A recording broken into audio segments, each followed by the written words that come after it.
ओम तव कथामृतं तप्तजीवनं कविभिरीडितं कल्मषापहं श्रवणमंगलं श्रीमदाततं भुवि गृह्णन्ति ये भूरिदा जनाः। श्री श्री रामकृष्ण कथामृत 13 जून 1885 चतुर्थ परिच्छेद अहंकारी विनाशेर कारण और ईश्वर लाभेर विघ्न। सकले बसिया आছেন, काँपतेन और भक्तदेर सहित ठाकुर कथा कहितेছেন। एमन समय ब्राह्म समाजेर जयगोपाल सेन और त्रैलोक्य आसिया प्रणाम करिया आसन ग्रहण करिलेन। ठाकुर सहास्ये त्रैलोक्येर दिके ताकाइया कथा कहितेছেন। श्री रामकृष्ण अहंकार आछे बोले ईश्वर दर्शन हय ना। ईश्वरेर बाड़ीर दरजार सामने এই अहंकार रूप गाछेर गुड़ी पड़े आछे। এই गुड़ी उल्लंघन ना करले तार घरे प्रवेश करा जाय ना। एकजन भूत सिद्ध हयेछिलो। सिद्ध हये जाई डेकेছে অমনি ভূতটি এসেছে। এসে বললে, কি কাজ করতে হবে বলো। কাজ যাই দিতে পারবে না অমনি তোমার ঘাড় ভাঙব। সে ব্যক্তি যত কাজ দরকার ছিল সব ক্রমে ক্রমে করিয়ে নিল। তারপর আর কাজ পায় না। ভূতটি বললে, এইবার তোমার ঘাড় ভাঙি। সে বললে, একটু দাঁড়াও, আমি আসছি। এই বলে গুরুদেবের কাছে গিয়ে বললে, মহাশয় ভারী বিপদে পড়েছি, এই বিবরণ এখন কি করি।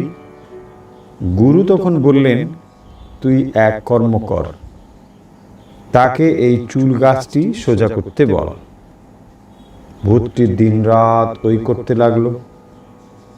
চুল কি সোজা হয়? যেমন বাঁকা তেমনি রইল। অহংকারও এই যায় আবার আসে। अहंकार त्याग ना करले ईश्वरेर कृपा हय ना। कर्मेर बाड़ीते यदि एकजनके भाड़ारी करा जाय, যতক্ষণ ভাড়ার এসে থাকে ততক্ষণ কর্তা আসে না। যখন সে নিজে ইচ্ছে করে ভাড়ার ছেড়ে চলে যায় তখনই কর্তা ঘরে চাবি দেয় ও নিজে ভাড়ারের বন্দোবস্ত করে। নাবালকেরই অছি। ছেলে মানুষ নিজে বিষয় রক্ষা করতে পারে না, রাজা ভার লন। অহংকার ত্যাগ না করলে ঈশ্বর ভার লন না। বৈকুণ্ঠে লক্ষ্মী নারায়ণ বসে আছেন। হঠাৎ নারায়ণ উঠে দাঁড়ালেন। লক্ষ্মী পদসেবা করছিলেন। বললেন, ঠাকুর কোথা যাও? নারায়ণ বললেন, আমার একটি ভক্ত বড় বিপদে পড়েছে, তাই তাকে রক্ষা করতে যাচ্ছি। এই বলে নারায়ণ বেরিয়ে পড়লেন, কিন্তু তৎক্ষণাৎ আবার ফিরলেন। লক্ষ্মী বললেন, ঠাকুর এত শীঘ্র ফিরলে যে? নারায়ণ হেসে বললেন, ভক্তটি প্রেমে বিহ্বল হয়ে পথে চলে যাচ্ছিল। ধোপারা কাপড় শুকাতে দিয়েছিল। ভক্তটি মাড়িয়ে যাচ্ছিল। দেখে ধোপারা লাঠি লয়ে তাকে মারতে যাচ্ছিল, তাই আমি তাকে রক্ষা করতে গিয়েছিলাম। লক্ষ্মী আবার বললেন, তা ফিরে এলেন কেন? নারায়ণ হাসতে হাসতে বললেন, সে ভক্তটি নিজে ধোপাদের মারবার জন্য ইট তুলেছে দেখলাম, তাই আর আমি গেলাম না। কেশব সেনকে বলেছিলাম অহং ত্যাগ করতে হবে। তাতে কেশব বললে, তাহলে মহাশয় দল কেমন করে থাকে? আমি বললাম, তোমার একই বুদ্ধি। তুমি কাঁচা আমি ত্যাগ করো। যে আমিতে কামিনী কাঞ্চনে আসক্ত করে, কিন্তু পাকা আমি, দাস আমি, ভক্তের আমি ত্যাগ করতে বলছি না। আমি ঈশ্বরের দাস, আমি ঈশ্বরের সন্তান, এর নাম পাকা আমি। এতে কোনো দোষ নেই।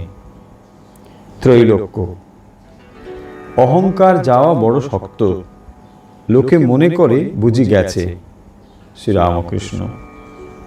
পাছে অহংকার হয় বলে গৌরী আমি বলতো না, বলতো ইনি। আমিও তার দেখা দেখি বলতাম ইনি। আমি খেয়েছি না বলে বলতাম ইনি খেয়েছেন। সেজবাবু তাই দেখে একদিন বললে, সে কি বাবা, তুমি ওসব কেন বলবে? ওসব ওরা বলুক, ওদের অহংকার আছে, তোমার তো আর অহংকার নাই, তোমার ওসব বলার কিছু দরকার নেই। কেশবকে বললাম, আমিটা তো যাবে না, অতএব সে দাস ভাবে থাক। যেমন দাস। প্রহ্লাদ দুই ভাবে থাকতেন, কখনো বোধ করতেন তুমি আমি, আমি তুমি, সোহম। আবার যখন অহং বুদ্ধি থাকত, তখন দেখতেন আমি দাস, তুমি প্রভু। একবার পাকা সোহম হলে পরে তারপর দাস ভাবে থাকা। যেমন আমি দাস। ওম নিরঞ্জনম নিত্যম অনন্তরূপম ভক্তানুকম্পাধিত বিগ্রহং বৈ ঈশাবতারম পরমেশমিড্ডম তম রামকৃষ্ণম শিরসা নমামः।